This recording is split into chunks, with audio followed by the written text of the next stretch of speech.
출애굽기 28장 1절부터 출애굽기 28장 1절부터 30절 말씀과 같이 한 목소리로 묵도하겠습니다. 너는 이스라엘 자손 중 내 형 아론과 그 아들들 곧 나답과 아비후와 엘르아살과 이다말을 그와 함께 내게로 나아오게 하여 나를 섬기는 제사장 직분을 행하게 하되 내 형 아론을 위하여 거룩한 옷을 지어서 영화롭고 아름답게 할지니 너는 무릇 마음에 지혜 있는 자가 곧 내가 지혜로운 영으로 채운 자들에게 말하여 아론의 옷을 지어 그를 거룩하게 하여 내게 제사장 직분을 행하게 하라. 그들의 지을 옷은 이러하니 곧 흉패와 에봇과 겉옷과 반포 속옷과 관과 띠라. 그들이 내 형 아론과 그 아들들을 위하여 거룩한 옷을 지어 아론으로 내게 제사장 직분을 행하게 할지며 그들의 쓸 것은 금실과 청색, 자색, 홍색 실과 가늘게 꼰 배실이래냐. 그들이 금실과 청색, 자색, 홍색 실과 가늘게 꼰 배실로 공교히 짜서 에봇을 짓되 그것에 견대 둘을 달아 그 두 끝을 연하게 하고 에봇 위에 매는 띠는 에봇 짜는 법으로 금실과 청색, 자색, 홍색 실과 가늘게 꼰 배실로 에봇에 공교히 붙여 짤지며 오마노 두 개를 취하여 그 위에 이스라엘 아들의 이름을 새기되 그들의 연치대로 6 이름을 한 보석에 나머지 6 이름은 다른 보석에 보석을 새기는 자가 이내 새김같이 너는 이스라엘 아들들의 이름을 그 두 보석에 새겨 금태에 물리고 그 두 보석을 에봇 두 견대에 붙여 이스라엘 아들들의 기념 보석을 삼되 아론이 여호와 앞에서 그들의 이름을 그 두 어깨에 메어서 기념이 되게 할지며 너는 금으로 태를 만들고 정금으로 노끈처럼 두 사슬을 닦고 그 따은 사슬을 그 대에 달지니라. 너는 판결 흉패를 에봇 짜는 법으로 금실과 정색, 자색, 홍색 실과 가늘게 꼰 배실로 공교히 짜서 만들되 장광이 한 뼘씩 두 겹으로 네모 반듯하게 하고 그것에 네 줄로 보석을 굴리되 첫 줄은 홍보석, 황옥, 녹주옥이요 둘째 줄은 석류석, 남보석, 홍만호요 셋째 줄은 호박, 백만호, 자수정이요 넷째 줄은 녹보석, 호만호, 벽옥으로 다 금태에 물릴지니 이 보석들은 이스라엘 아들들의 이름대로 12이라. 매 보석에 12지파의 한 이름씩 인을 새기는 법으로 새기고 정금으로 노끈처럼 따은 사슬을 흉패 위에 붙이고 또 금고리 둘을 만들어 흉패 위 곧 흉패 두 끝에 그 두 고리를 달고 따은 두 금사슬로 흉패 두 끝 두 고리에 꿰어 매고 두 따은 사슬의 다른 두 끝을 에봇 앞 두 견대에 금태에 매고 또 금고리 둘을 만들어 흉패 아래 양평가 안쪽 곧 에봇에 닿은 곳에 달고 또 금고리 둘을 만들어 에봇 앞 두 견대 아래 매는 자리 가까운 편 곧 공교에 짠 띠 위편에 달고 청색끈으로 흉패 고리와 에봇 고리에 꿰어 흉패로 공교히 짠 에봇 띠 위에 붙여 떠나지 않게 하라. 아론이 성소에 들어갈 때에는 이스라엘 아들들의 이름을 기록한 이 판결 흉패를 가슴에 붙여 여호와 앞에 영원한 기념을 삼을 것이니라. 너는 우림과 둠밈을 판결 흉패 안에 넣어 아론으로 여호와 앞에 들어갈 때에 그 가슴 위에 있게 하라. 아론이 여호와 앞에서 이스라엘 자손의 판결을 항상 그 가슴 위에 둘지니라. 아멘. 오늘 이 말씀 중에서 이제 대제사장의 옷 제작기입니다. 첫 번째 시간, 다음 주에는 이제 두 번째로 나머지 내용을 보겠습니다. 그래서 오늘 말씀에 이제 그 대제사장의 옷을 이 제작하라는 그런 하나님의 명령이 이제 1절에서 5절까지가 쭉 나옵니다. 그러면 먼저 제사장의 옷이 어떻게 생겼는지 우리가 먼저 전체적으로 본다면은 사진 1번 한번 올려보세요. 나한테 적었어야 되는 거죠. 저렇게 생겼습니다. 저렇게. 그래서 지금 오늘 주로 제 앞에 어깨에 이렇게 띠가 있고 이렇게 아주 여러 가지 색깔로 이렇게 되어 있는 저 부분에 대해서 저기가 이제 흉패 가운데 위쪽에 보석 사각형으로 있고 그 밑에 받침으로 있는 앞치마 같이 있는 것이 이제 그 에봇이라고 합니다. 에봇. 그 위에 있는 그 네모로 되어 있는 좀 자세히 보겠습니다. 그래서 이제 흉패라고 하고 이게 이 두 가지를 하나님께서 제작을 하라고 했죠. 그 다음에 사진 2번을 보게 되면 제사장의 옷과 이게 오늘 말씀한 것은 대제사장의 옷입니다. 제사장의 옷이 아닙니다. 제사장의 옷은 다릅니다. 그래서 왼편에 있는 그 아주 화려한 옷, 또 그런 옷이 이 대제사장의 옷이고, 그 다음에 두 사람 연속이 있는데 그 앞에 청색 바탕에 이렇게 돼 있는 분이 제사장이고, 그 뒤에 분이 레위인의 옷, 이렇게 됩니다. 레위인 옷과 제사장의 옷과 대제사장의 옷은 다르죠. 다릅니다. 그래서 오늘은 이제 이 대제사장의 옷에 대해서 이렇게 특별하게 이야기하고, 성경에는 뭐 이 제작 규례에 대해서 대제사장의 옷 외에는 특별한 내용이 없습니다. 아무튼 보도록 하겠습니다. 그러면 이제 1절, 3절 보게 되면 여기서 이제 대제사장의 옷을 이 제작하는 그 어떤 목적에 대해서 이야기하죠. 제사장 옷을 왜 이렇게 이제 아주 화려하게 이렇게 지으라고 말씀하시는데, 그렇게 이 특별하게 대제사장입니다. 딱 한 사람이죠. 대제사장.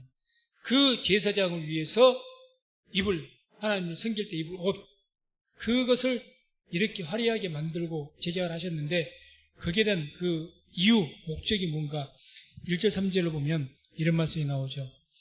너는 이스라엘 자손 중 내 형 아론과 그 아들들 곧 나답과 아비우와 엘르아살과 이다마를 그와 함께 내게로 나오게 하여 나를 섬기는 제사장 직분을 행하게 하되 내 형 아론을 위하여 거룩한 옷을 지어서 영화롭고 아름답게 할지니 너는 무릇 마음에 지혜 있는 자 곧 내가 지혜로운 영으로 채운 자들에게 말하여 아론의 옷을 지어 그를 거룩하게 하여 내게 제사장 직분을 행하게 하라.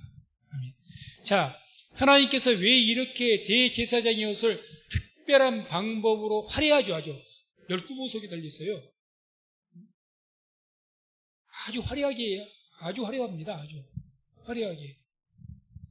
그렇게 값비싼 그런 걸 통해서 이렇게 만들게 하는 거야. 그 첫 번째가 이 제사장 옷을 그렇게 짓게 하신 목적 첫째는 뭐냐?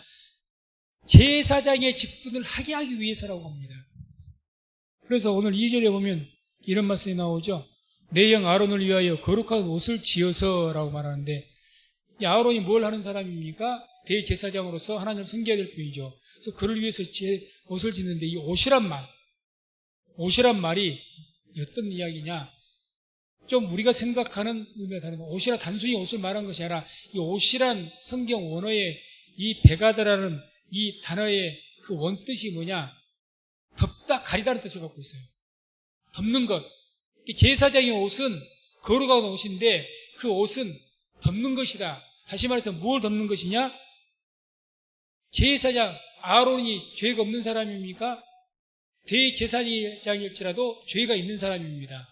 그렇기 때문에 하나님께 나아갈 때는 그 죄에 대한 수치를 가리워야 돼요. 가리우는 겁니다. 그래서 그걸 수치를 가리우지 못하면 제사장 직분 할 수가 없습니다. 할 수가 없어요. 그래서 출애굽기 20장 26절 같은 데 보면 이런 말씀이 나와요. 26절 보면 함께 말씀을 20장 26절 같이 함께 합독합니다. 너는 징계로 내 단에 오르지 말라. 내 하체가 그 위에서 드러날까 함이니라. 아멘. 이때 성막이 없을 때 그냥 단으로 쌓아서 하나님께 제사를 드렸을 때죠. 그때 단으로 올라가는 제사장이 올라가는 누구든지 올라가는데 그때 하체가 들어가지 하지 말아라. 이 하체는 이제 인간의 죄, 수치를 상징하는 것이거든요. 거기를 가리우라는 이야기입니다. 또 어떠면 42절, 오늘 20편 42절 보면 이런 말씀이 나옵니다. 같이 또 한 목소리로 합독합니다. 또 그들을 위하여 배로 고위를 만들어 허리에서부터 넓적거리 이르게 하여 하체를 가리게 하라. 이게 이제 제사장이 옷을 만들 때 그 안에 있는 옷을 말하는 것이거든요. 배로 고위를 만들어서 허리에서부터 넓적거리, 허리에서 넓적다리까지. 그런 반바지, 그런 어떤 형태의 옷을 만들어서 뭘 하라고요? 하체를 가리게 해라. 그래서 죄에 대한 수치를 가리우지 않으면 제사장 직분 섬기지 못합니다. 대제사장일지라도. 그래서 하나님 앞에서 제사장 직분을 하는데 잘못됨이 없게 하기 위해서, 그래서 인간의 수치를, 죄에 대한 수치를 가리우는 의미에서 제사장복을 입게 하는 겁니다. 제사장. 그러니 이렇게 아주 이 제사장복이 아름답고 화려하다 할지라도 그것이 어떤 자랑과 어떤 인간의 어떤 나는 제사장이야 하는 권위를 드러내기 위해서 그 제사장복을 입는 것이 아니라 뭐 때문에 입는 겁니까? 하나님 앞에 섬길 때 자신의 죄를 가리우기 위해서 우리가 겸손한 마음으로 입는 거예요. 나를 드러내지 않기 위해서. 왜? 내 안에는 나는 죄인이기 때문에 하나님 앞에서. 그런 의미에서 오늘날 우리가 흔히들 그럽니다. 어떤 분들은 목사님이 그 예배를 드릴 때 가운을 입으면 권위주의라고 이렇게 이야기합니다. 뭘 잘 모르셔서 그럽니다. 그거는 구약시대와 비슷하게 성경적으로 목회자도 죄인이기 때문에 하나님의 말씀을 전하고 하나님 섬겨야 되는데 목사 자신의 그 죄를 하나님 앞에 가리기 위해서 입는 겁니다. 다시 말해서 하나님을 섬기기 위해서 입는 옷이 가운이에요. 나는 목사하고 당신은 평신도야. 또 권위를 드러내기 위해서 한 것이 아닙니다. 사실은 이 단상에 올라갈 때는 항상 율법적으로 말한다면 가운을 입어야 맞죠. 그렇게 이것을 보수적인 분들은 반드시 단상에 올 때 가운을 입습니다. 특별히 주일 예배 때는. 언제든지 입죠. 너무 율법적으로 생각할 필요는 없겠지만 아무튼 그런 본질적인 의미가 있다. 이것을 아시면 될 것 같습니다. 그 다음에 제사장이 옷을 만드신 목적이 뭐냐? 두 번째가 제사장으로 있는 대제사장을 거룩하고 영화롭게 하기 위해서 그렇습니다. 거룩하고 영화롭게 하기 위해서.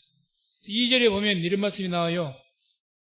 내 형 아론을 위하여 거룩한 옷을 지어서 영화롭고 아름답게 할지니, 이렇게 말씀합니다. 영화롭고 아름답게 해라. 한마디로 그 제사장이 누굽니까? 하나님을 섬기는 대제사장 아닙니까? 그리고 그 대제사장의 직분 자체는 어떻습니까? 아주 영화로운 직분입니다. 거룩한 직분입니다. 하나님의 일을 맡아서, 어떤 직분을 맡아서 그 일을 한다는 것은 굉장히 거룩하고 영화로운 직분인 줄로 믿습니다. 그래서 목회자의 성직을 특별히 성직 이렇게 이야기하죠. 거룩한 직분입니다. 영광스러운 직분입니다. 제사장의 직분이 그렇습니다. 그러니까 그렇게 영화롭게 만든 거예요. 옷을 막 화려하게.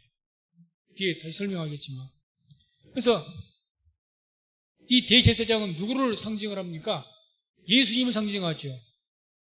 예수님. 히브리서 3장 1절 한번 보겠습니다. 3장 1절 보면 이런 말씀이 나오죠. 그러므로 함께 하늘의 부르심을 입은 거룩한 형제들아, 우리의 믿는 도리의 사도시며 대제사장이신 예수를 깊이 생각하라. 예수님이 대제사장입니다. 대제사장. 그렇기 때문에 우리에게 베드로 전서에 보게 우리를 너희는 택하신 족속이요. 그다음 뭐라고 합니까? 왕 같은 제사장들이요. 우리 대제사장이라고 합니다. 대제사장은 오직 한 분을 이야기합니다. 한 분. 예수님. 예수님. 아무튼 이와 같이 대제사장이신 예수님을 상징하는 것이기 때문에 그 예수님께서 우리 하나님을 섬기기 위해서 이 땅에 어떤 직분을 섬기기 위해서 오셨습니까? 우리의 죄를 구속하기 위해서 십자가에서 죽으시고 자신을 희생의 제물로 드리기 위한 그 십자가의 직분을 감당하기 위해서 이 땅에 오신 겁니다. 그 십자가의 직분이 너무나도 거룩하고 영광스러운 직분입니다. 세상에서는 십자가가 가증스럽고 십자가가 초라하고 고통뿐이고 그렇게 되겠지만 이 십자가의 직분은 하나님을 위해서 예수님께서 십자가에 지신 그 십자가의 직분은 그 무엇보다도 거룩하고 영광스러운 직분인 줄로 믿습니다. 하나님을 위해서 짐을 주신 거거든요. 하나님을 위해서 하나님의 백성들, 다시 말해서 하나님의 백성들을 구원하기 위해서 십자가를 지신 것 아닙니까? 대신. 그러니 거룩한 것이고 영광스러운 직분이죠. 자, 이것에 이어서 그러면 우리들에게도 마찬가지입니다. 우리가 교회에 나와서 섬기면서 교회를 위해서 자기를 십자가도 예수께서 자기의 십자가를 지고 나를 따라오라고 하셨지만 그것은 당연히 나의 십자가니까 내가 지고 가야 될 것이지만 만약에 우리가 직분을 맡아서 교회에서 교회를 위해서 내가 십자가를 진다면 그 또한 거룩하고 영광스러운 직분인 줄로 믿습니다. 그렇기 때문에 목사도 마찬가지고 왜 하나님께서 받은 거룩한 직분, 목사의 직분, 장로의 직분, 권사의 직분, 집사의 직분, 왜 그게 거룩하지 않습니까? 그 직분에는 뭐를 준 겁니까? 십자가를 준 거거든요. 내 개인의 십자가가 아니잖아요. 교회를 위해서 십자가를 짊어지게 하는 것 아닙니까? 교회를 위해서 십자가를 지라고 직분을 주는 것이지 나만의 내 개인의 사정에 어떤 자기 십자가만을 지라고 하는 건 아니잖아요. 그건 내가 나 자신을 위해서 하는 것이고 내 자신의 십자가를 지는 것이고 적어도 직분자들은 뭘 져야 되냐? 교회를 위한 십자가를 져야 돼요. 그게 직분자죠. 그게 직분자죠. 교회를 위한 십자가를 안 지겠다? 난 힘드니까 못하겠다? 그건 크게 잘못된 생각입니다. 아주 불충성한 거죠.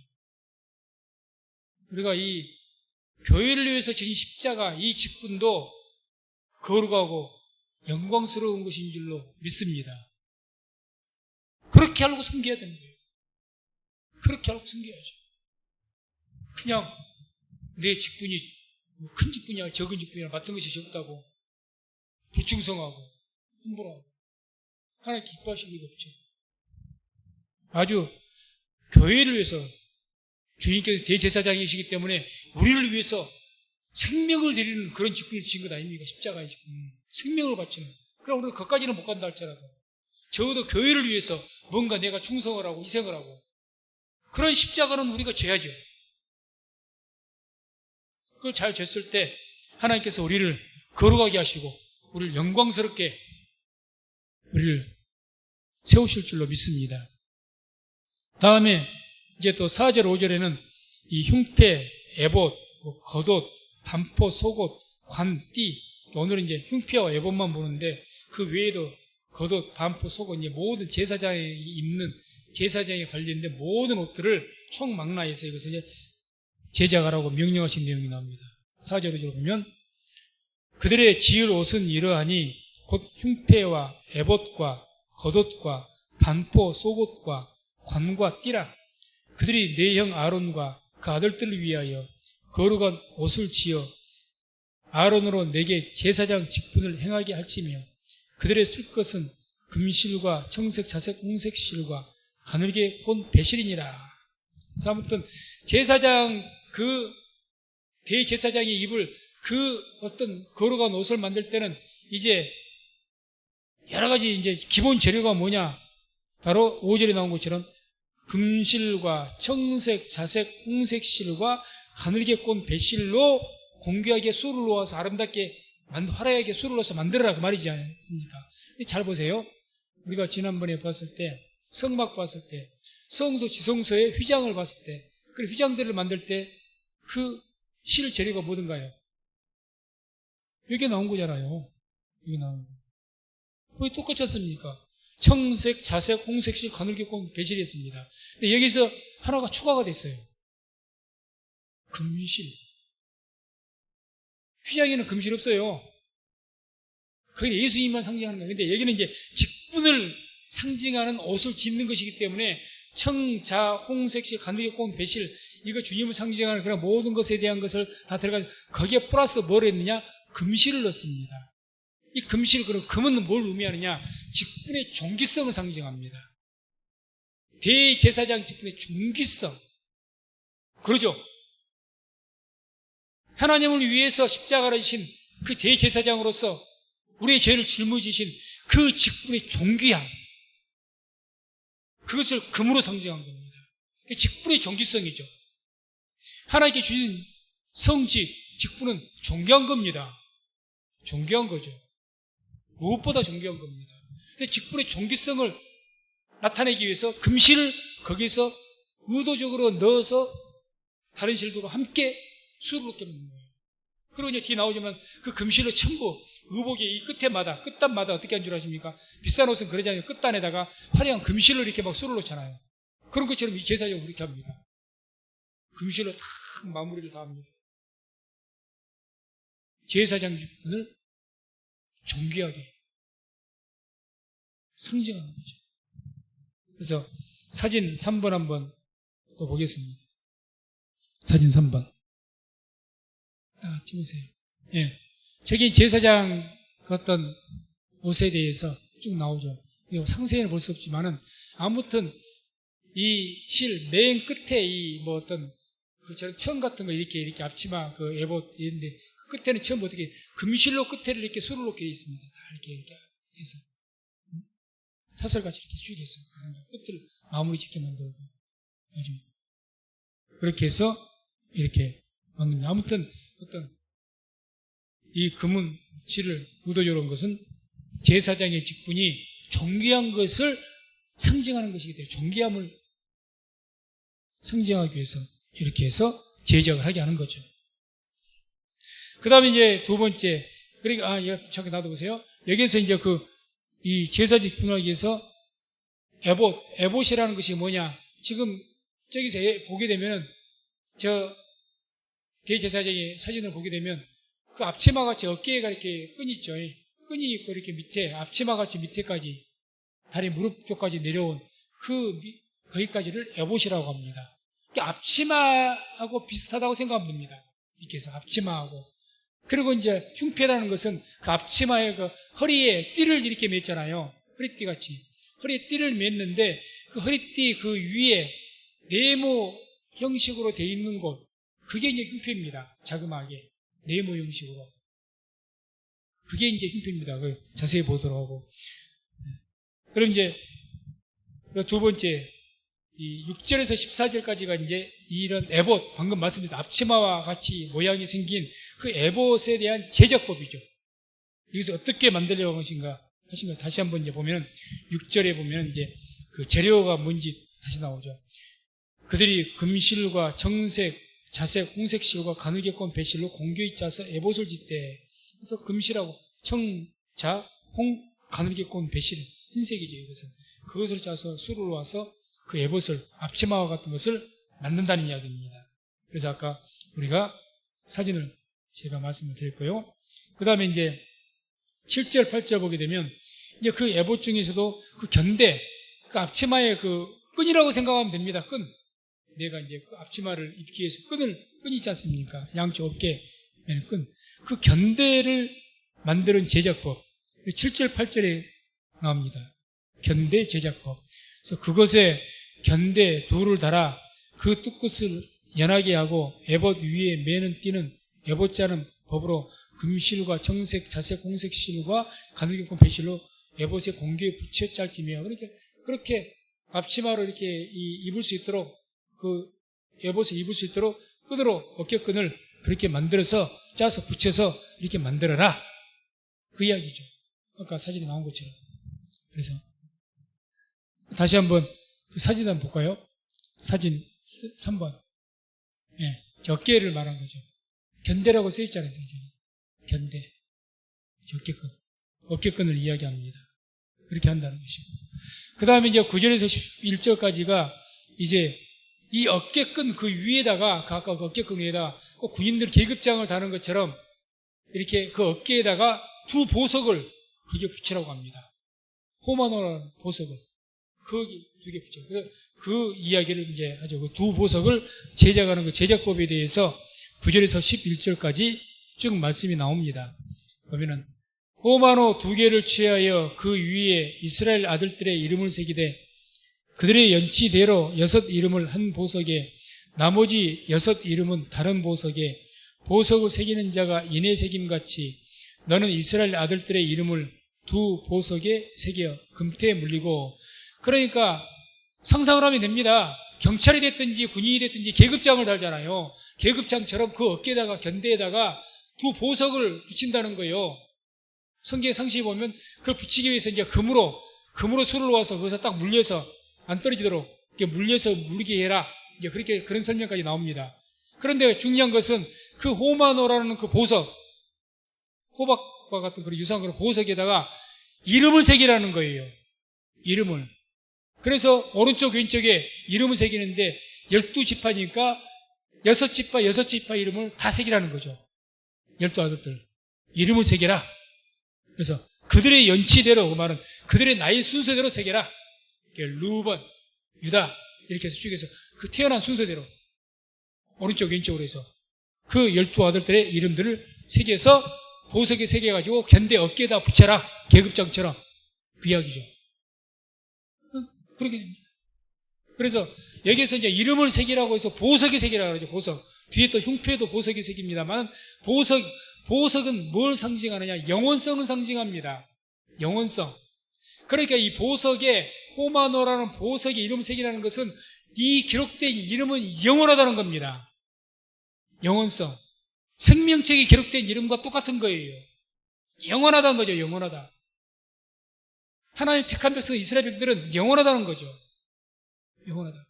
그래서 보석에 새기라는 거예요. 보석에 이름을. 영원성. 그래서 이제 12절을 보게 되면 이 2 보석에 그렇게 만들어서 붙이라는 이유가 있는데 12절에 이런 말씀이 나옵니다. 그 2 보석을 에봇 2 견대에 붙여 이스라엘 아들들의 기념 보석을 삼되 아론이 여호와 앞에서 그들의 이름을 그 2 어깨에 메어서 기념이 되게 할지며 라고 했습니다. 자, 양쪽 어깨에다가 호마노라는 보석을 거기에 12지파 6명씩 해서 그 이름들을 새겨가지고 어깨에 붙이라고 했습니다. 새겨서 붙이라고 했습니다. 그래서 나오죠. 아론이 여호와 앞에서 그들의 이름을 그 2 어깨에 메어서. 어깨에 맨다는 것이 어떤 의미냐? 어깨에 맨다는 것. 그것은 그 이스라엘 백성들을 위해서 그들의 짐을 내가 진다는 이야기입니다. 어깨에 맨다. 우리도 뭐합니까? 당신 십자가라 좀 지시오. 어떻게 집니까? 어깨에 메고 져야 되잖아요. 당신이 우리를 대신해 짐을 좀 지시오. 어깨에 짐을 진다는 것을 의미하죠. 어깨에 얹어놓는다는 것은 짐을 대신 진다는 거예요. 그래, 이걸 뭘 말해요? 중보자이신 우리의 짐을 지고 항상 중보자로서 대제사장으로 사역하신 예수님을 의미하는 거죠. 대제사장이 예수님 이야기하니까. 예수님께서 무슨 짐을 지셨습니까? 우리 하나님의 백성들, 이스라엘 백성들의 죄의 짐을 지셨습니다. 죄의 짐을 짓고 가시는 거예요. 그걸 이야기하는 겁니다. 그걸 이야기하는 거죠. 이와 같이 옷을 하나 제작하고 만든 것도 다 오실 메시아에 대해서 어떤 보증에 다 상징을 하고 있죠. 뭔가를 의미합니다. 뭔가를 의미해요. 그냥 막연히 화려하게 한 건 아니에요. 백성들 죄를 주신 예수님, 그런 메시아를 상징하는 거죠. 지금 어깨에 메는 거. 그 다음에 그렇게 해서 뭐라고 합니까? 여호와 앞에서 그들의 이름을 2 어깨에 메서 기념이 되게 할지며. 기념하다는 것은, 직거론이라는 것은 기록하다 또 기억하다 이 뜻이거든요. 그러니까 이 이름을 새겨서, 그렇게 이름을 새긴 이유가 뭐냐? 하나님 앞에서 그 이름이 지워지지 않고 영원히 기억되게 하기 위해서. 영원히. 그러니 우리들도 계시록에는 생명책에 기록된다고 하지 않습니까? 생명책에. 그 이야기와 똑같은 이야기예요. 지금 생명책에. 거기에 기록된 거죠. 항상 하나님 앞에서 기억되게 하기 위해서, 하나님 앞에서 잊혀지지 않기 위해서. 하나님 잊으시겠습니까만은 그 이름이 절대 흐려지지 않고 없어지지 않는다는 그런 의미를 이야기하는 거죠. 그래서 이와 같이 제사장 그 옷 자체가, 이 대제사장의 옷은 오실 메시아를 지금 다 상징하는 것이기 때문에 또 이런 의미를 가지고 있는 거죠. 그 다음에 이제 13절, 14절에 보면 이 금태와 사슬 제작 명령입니다. 금태라는 것은 얼른 말하면 아까 제가 말씀드렸죠. 옷 끝에 앞치마 같은 맨 끝에 테두리에 금으로 이렇게 태를 만드는 거예요. 금실로 테두리를 이쁘게. 그게 이제 금태고, 사슬은 뭘 말합니까? 그 술이잖아요. 술 이렇게 길게 늘어뜨린 거. 옷 같은 거 이제 비싼 옷 이렇게 술을 달잖아요. 술. 그걸 말합니다. 사슬. 그 금실로 술. 그 화려하잖아요. 그걸 제작하는 명령을 하신 겁니다. 그래서 13절, 14절 보면 이런 말씀이 나오죠. 너는 금으로 태를 만들고 정금으로 노끈처럼 두 사슬을 닦고 그 닦은 사슬을 그 태에 달지니라. 맨 끝에다 이렇게 술을 다는 거예요. 길게. 아주 화려한 옷은 그렇게 입잖아요. 그렇게 하는 겁니다. 그러면 이게 대체 정금으로 노끈처럼 두 사슬을 닦는다 했는데 이게 뭘 의미하냐? 지금 이 두 보석을 이렇게 양쪽 어깨에다 메고 거기에도 이렇게 금태로 두르고 사슬을 달고 옷가에도 금태로 두르고 사슬을 달고 이렇게 했지 않습니까? 그래서 그렇게 하는 그 이유는 이 금태는 뭘 의미하느냐? 직분의 존귀함을, 금이니까 존귀함을 이야기한다 하죠. 직분의 존귀함. 그리고 이제 사슬을 이렇게 사슬을 갖다가 금으로 사슬로 실로 해서 이렇게 사슬로 이렇게 끝에 달아라. 끝에 이렇게 달아라. 그것은 뭐냐? 영화로움 이야기입니다. 영화로움. 그러니까 한마디로 금태와 사슬은 뭘 말하느냐? 직분의 존귀함과 영화로움을 말합니다. 영광스러움. 한마디로 대제사장의 직분이 존귀하고 영광스러운 것을 이야기하는 거죠. 영광스러운 것. 그래서 옷 맨 끝 단에다가 참 금실로 금태로 해서 싹 두르고 그 끝에다가 술을 다는 거죠. 술을. 사슬. 그래서 영화롭게 아주 화려하게. 그래서 존귀함과 영화로움. 그래서 하나님께서 허락하신 직분, 이것이 이와 같이 존귀하고 영화로운 것인 것을 계속 이야기하죠. 그러니까 주의 이름으로 교회를 위해서 십자가를 지는 것, 존귀하고 영화로운 직분인 줄로 믿습니다. 계속 성경은 이야기하죠. 존귀하고 영화로운 것이죠. 자, 그래서 사진 3번을 또 한번 봐보면은 사진 3번 자꾸 이제 이 옷 끝에가 제 사진이 이제 흉패도 그렇고 이런 것들이 자세히 있는 것이 없어서 제가 못 찾았는데 그 다 끝에가 이제 사슬이 있고 또 금태를 이렇게 두르게 돼 있습니다. 저것으로는 얼른 확인이 잘 안 되니까 그렇다는 것을 우리가 알고, 그 다음에 이제 크게 3번, 세 번째는 이제 이 15절, 30절까지, 지금까지는 이제 에봇을 이야기했고, 에봇은 앞치마 같은 것이라고 했죠, 앞치마. 이제 흉패 제작입니다, 흉패는 그 에봇 위에다가 또 차는 겁니다. 정사각형으로 가슴판에 붙이게 되어 있습니다, 정사각형으로. 이게 흉패입니다, 패같이. 그 흉패, 그것을 만든 제작 명령이죠. 그래서 15절, 16절을 보면 이제 어떤 재료로 하고 어떤 모양으로 만들 것인가를 말합니다. 15절, 16절 보면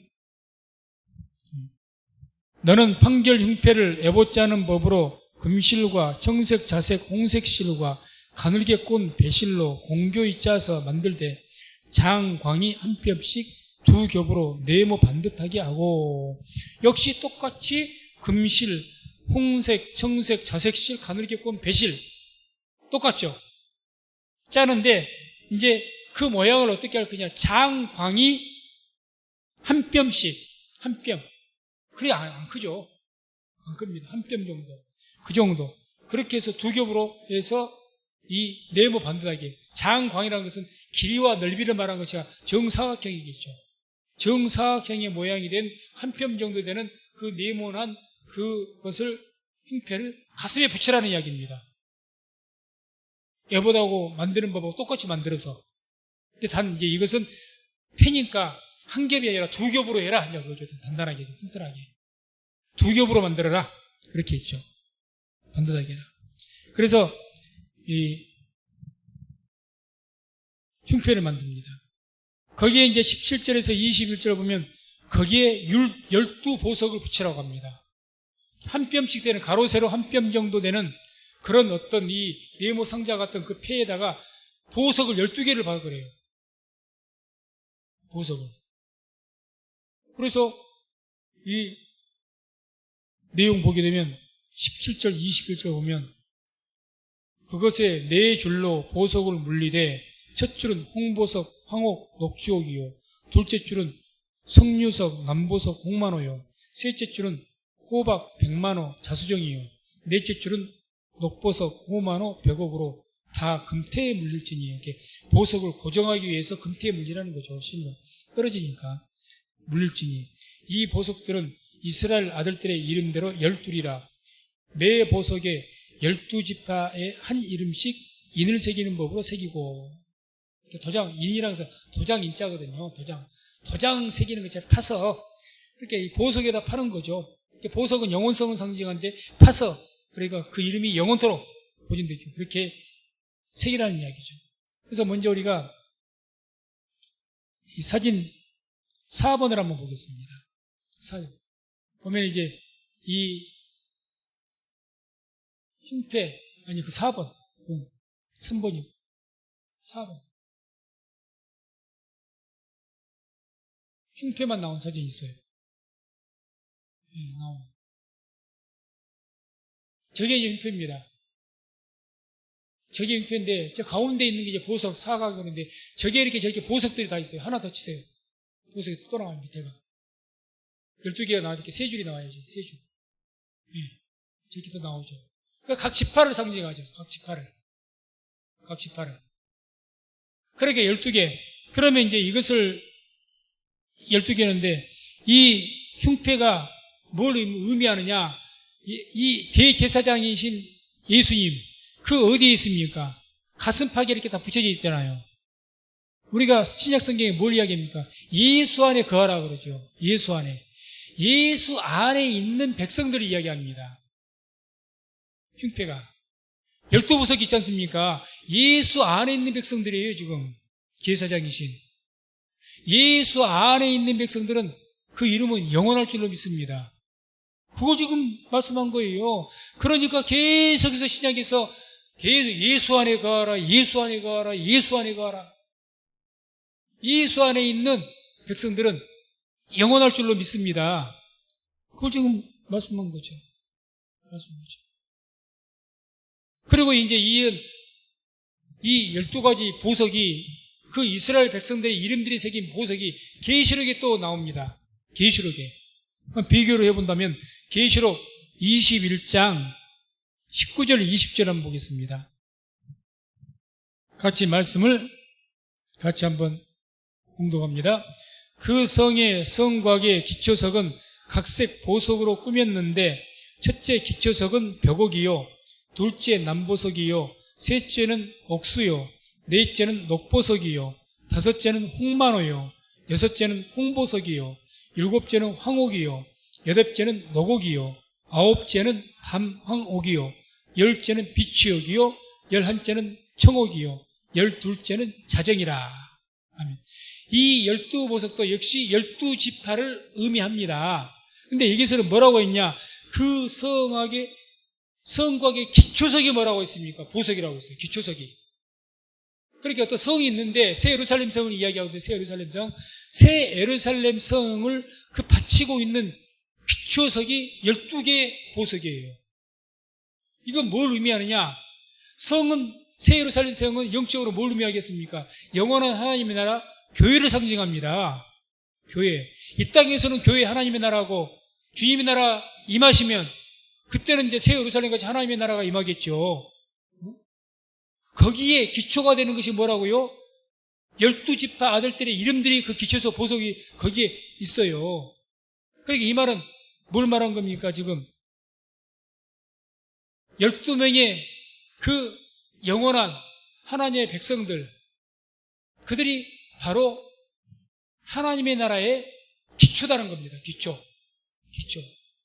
교회, 오늘날 우리가 교회를 우리가 섬기는데 교회 어떤 건물로 생각한다면 교회 기초가 뭘까요? 우리 성도들이 기초입니다. 성도들이 기초예요. 성도들이 기초입니다. 특별히 이런 말씀이 나옵니다. 에베소서 2장 20절 보면, 에베소서 2장 20절 한번 없어요? 에베소 2장 20절에 이런 말씀이 나옵니다. 너희는 사도들과 선지자들의 터 위에 세우심을 입은 자라. 그러니까 너희는 누구를 말합니까? 교회를 이야기하죠. 백성들. 너희들은 사도들과 선지자들의 터 위에 세우심을 입은 자다. 터 위에. 그렇게 12사도들 위에, 사도들 위에, 하나님의 백성들 위에. 그러니까 이 교회라는 것은, 하나님의 나라는 이와 같이 하나님의 12지파가 상징하는, 그 12이름이 상징하는 그런 하나님의 백성들의 그 터 위에 교회는 세워지고, 역시 영원한 교회, 영원한 하나님의 나라, 새 예루살렘 성, 어떻게 천국, 그 하나님의 나라도 이와 같이 그것을 이야기하고 있다는 거죠. 12기초석으로 이 성이 세워진 거예요. 성이 세워진 거예요. 그래서 아무튼 이와 같이 오늘 이 흉패, 사각형 안에 있는 12보석은 분명하게 이스라엘 12지파 이름들이 새겨졌고, 그 흉패는 예수 안을 의미한다고 있습니다. 예수 안에. 예수 안에 있는 백성들. 그들은 영원한 겁니다. 그 이름은 영원합니다. 다음에 22절에서 28절에는 이제 그 매는 띠, 그 에봇을, 말하자면 앞치마 같은 에봇인데, 그 에봇을 딱 묶기 위해서 앞치마 끈이 있듯이 허리에 묶는 그것을 이제 에봇 띠라고 말합니다. 띠, 매는 띠. 그것에 대한 장식, 제작 명령, 이 띠가 그냥 띠가 아닙니다. 아주 화려하게 장식을 합니다. 귀하게 여기죠. 22절, 28절 보면 정금으로 노끈처럼 따은 사슬을 흉패 위에 붙이고 또 금고리 둘을 만들어 흉패 위, 곧 흉패 두 끝에 그 두 고리를 달고 따은 두 금사슬로 흉패 두 끝 두 고리에 꿰어 매고 두 따은 사슬의 다른 두 끝을 에봇 앞 두 견대의 금태에 매고 또 금고리 둘을 만들어 흉패 아래 양편 가 안쪽 곧 에봇에 닿은 곳에 달고 또 금고리 둘을 만들어 에봇 앞 두 견대 아래 매는 자리 가까운 편 곧 공교의 짠 띠 위편에 달고 청색끈으로 흉패 고리와 에봇 고리에 꿰어 흉패로 공교의 짠 에봇 띠 위에 붙여 떠나지 않게 하라. 자, 복잡한데 그냥 사진 보면 됩니다. 사진 봅시다. 사진 3번 한번 다시 한번 주세요. 사진 3번. 사진 3번. 예. 저기에 보게 되면 계속 에봇이라는 것이 뭐라고 있습니까? 앞치마 같은 것이라고 있잖아요. 근데 중앙에 지금 허리띠가 있지 않습니까? 저것이 이제 메인띠. 지금 여기 설명한 것은 이제 저런 모양으로 띠를 매게 하고 흉패를 붙이고 에봇을 입고 이렇게 하라는 그 내용을 전반적으로 이야기해주는 그런 내용이었습니다. 그런 정확하게 이제 이 띠에 대해서만 나온 사진이 있는데 사진 5번 보시죠. 5번. 사진 5번에 보면 띠가 나옵니다. 이제. 쳐보세요. 계속 엔터를. 예. 저기가 오른쪽에 나옵니다. 오른쪽에. 저 띠. 에봇에 묶는 띠하고 나오죠. 화살표로. 그래서 이 가운데 꼭 넥타이식으로 맨 것 같이 되어 있는데 저렇게. 이 띠를 그냥 쉽게 만든 것이 아니라 이 에봇을 만드는 제작하고 똑같이 해서 화려하게 띠를 만듭니다. 띠를. 저렇게 똑같이. 제작법으로. 그러니까 이 띠조차도 다 메시아를 의미한다고 생각하고 예수님을 의미한다고 생각합니다. 이것은 뭘, 말씀이 육신이 되신, 다시 말해서 진리의 허리띠를 이야기합니다. 진리의 허리띠. 우리가 에베소서 보게 되면 전신갑주 이야기가 나오지 않습니까? 너희가 진리의 허리띠를 차라. 진리가 누구시죠? 예수님이 진리입니다. 예수님이 진리예요. 그 띠를 의미하는 것이죠. 에봇에 묶는 띠입니다. 진리의 허리띠를 띠고 띠죠. 저렇게 만들려고 한 거죠. 저렇게 만들려고 한 이유는 진리의 허리띠를 의미하니까 예수님, 말씀이신 예수님, 그 진리의 허리띠를 상징하는 것이니까 저렇게 만들려고 이야기하는 거예요. 다음에 이제 29절에 보면 드디어 이제 흉패가 뭐였습니까? 네모 상자로 돼가지고 상자같이 돼가지고 사각형으로 돼서 12개의 보석을 가슴에 붙였던 그게 흉패죠. 그것을 만들어 오신 이유가 뭐냐, 목적이 뭐냐, 29절에 말씀이 나옵니다. 29절. 아론이 성소에 들어갈 때에는 이스라엘 아들들의 이름을 기록한 이 판결 흉패를 가슴에 붙여 여호와 앞에 영원한 기념물을 삼을 것이라. 한마디로 이 판결 흉패를 가슴에 붙여 뭘 하라고 합니까? 여호와 앞에서 영원한 기념을 삼으라. 흉패를 그렇게 만들어서 보석을 12가지 보석을 그렇게 이름을 새겨서 그 가슴에 붙이라고 한 이유가 뭐냐? 이스라엘 백성의 이름을 영원토록 하나님께 기억하게 하기 위해서. 서두에도 나왔죠. 그렇게 하기 위해서. 그래서 이와 같이 하나님께서 오실 우리 구원자이신 중보자이신 예수님을 다 예표하기 위해서 제사장이 옷 하나하나를 이렇게 제작을 하고 말씀하는 거죠. 그래서 디모데전서 2장 5절 보면 이런 말씀이 나오죠. 하나님은 한 분이시요 또 하나님과 사람 사이에 중보도 한 분이시니 곧 사람이신 그리스도 예수라. 오직 중보자는 한 분이십니다. 중보자.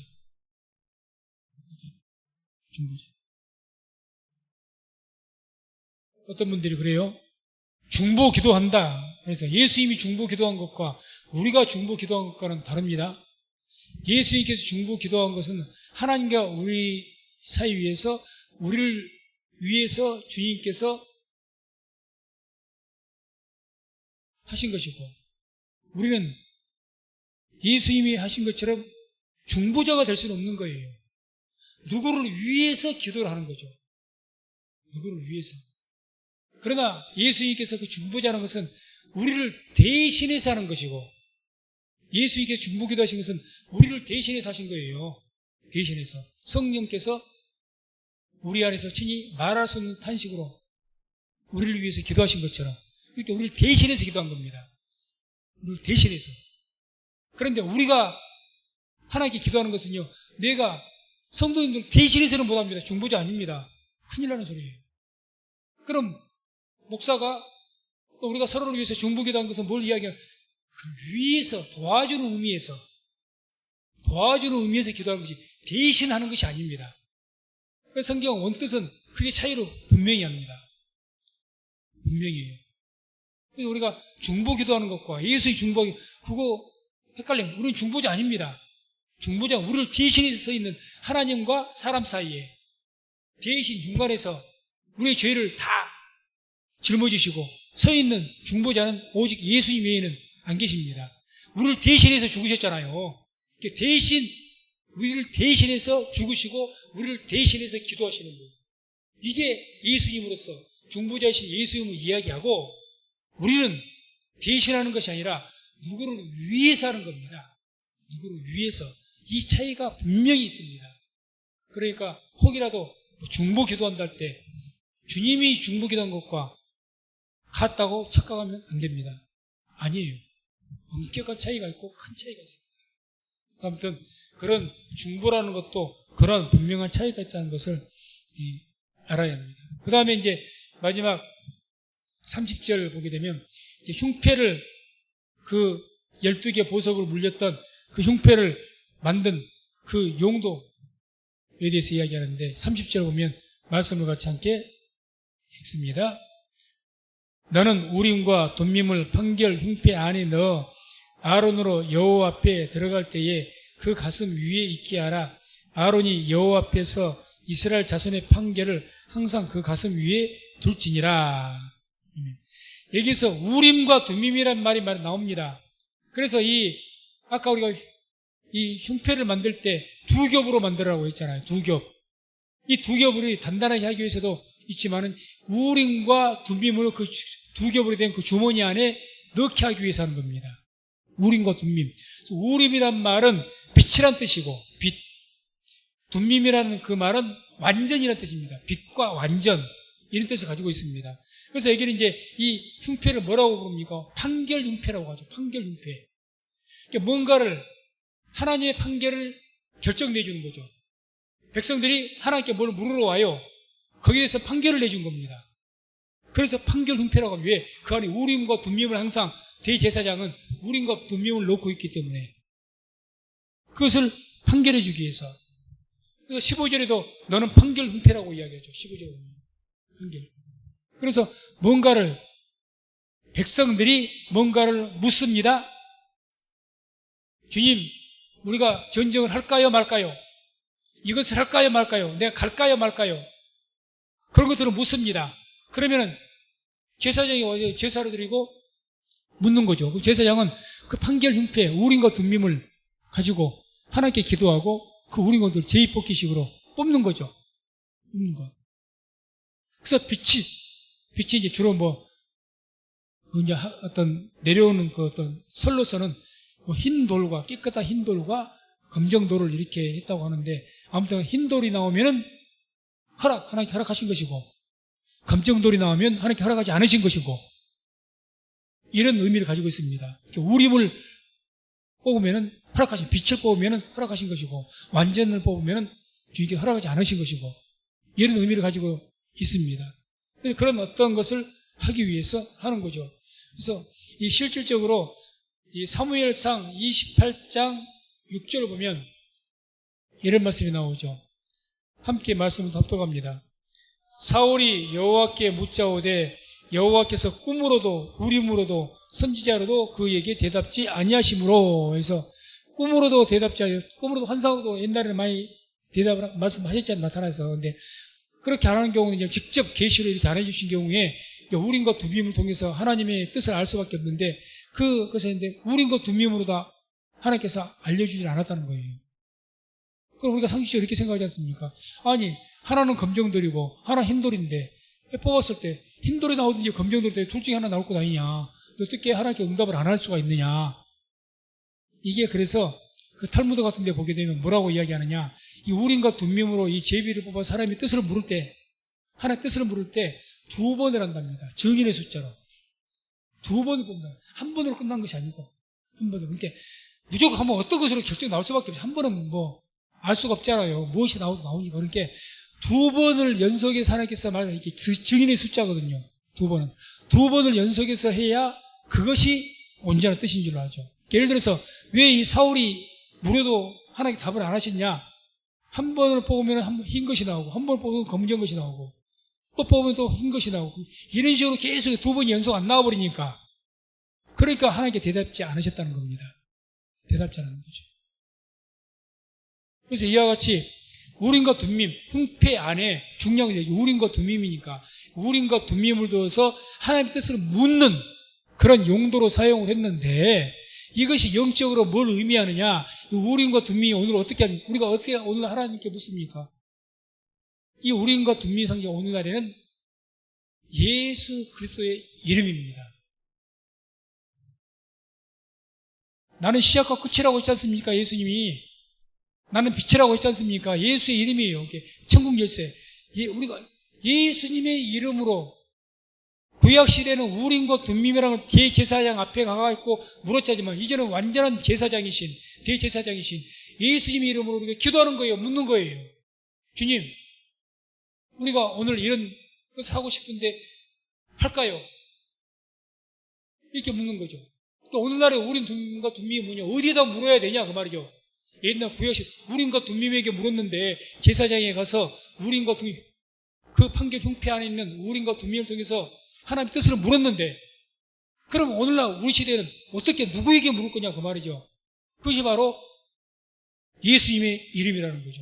예수님께 와서 묻는 거죠. 기도하고 예수 이름으로 제사장이신 영원한 제사장이신 예수님 대제사장 그분에게 가서 예수의 이름으로 기도하면서 묻는 거죠. 묻는 겁니다.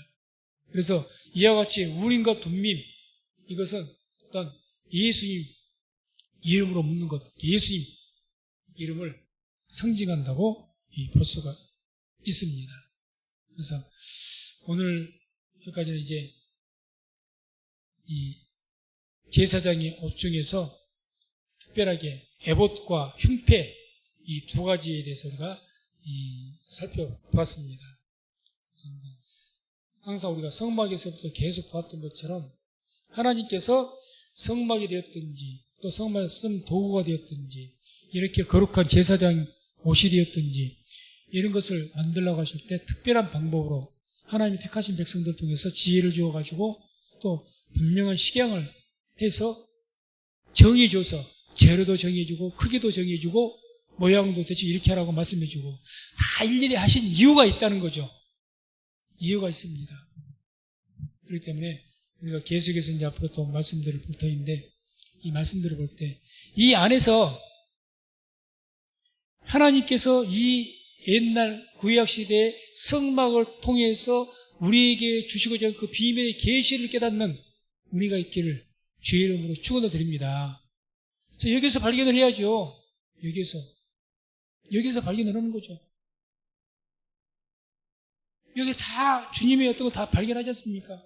흉피 하나는 예수 안을 의미하고 또 견대 그 죄를 지고 가시는 우리의 죄를 지고 그런 예수님을 의미하고 다 찾을 수가 있지 않습니까?